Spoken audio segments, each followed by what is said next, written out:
কুমিল্লায় মাওলানা রইসুদ্দিন হত্যার বিচারের দাবিতে ছাত্র সেনার অবরোধ।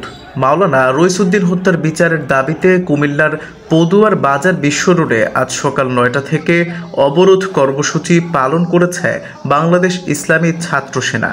সংগঠনটির শতাধিক নেতাকর্মী প্ল্যাকার্ড ও ব্যানার হাতে নিয়ে সড়কে অবস্থান নেন এবং বিক্ষোভ প্রদর্শন করেন।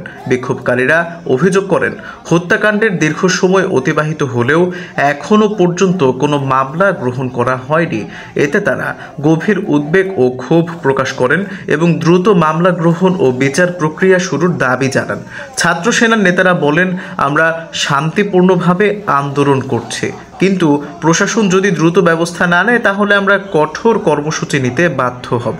অবরোধের কারণে ওই এলাকায় যান চলাচলে সাময়িক বিঘ্ন ঘটে, তবে আইন শৃঙ্খলা রক্ষাকারী বাহিনী ঘটনাস্থলে উপস্থিত থেকে পরিস্থিতি নিয়ন্ত্রণে রাখার চেষ্টা করছে। এ বিষয়ে প্রশাসনের পক্ষ থেকে তাৎক্ষণিক কোনো মন্তব্য পাওয়া যায়নি। SN online TV.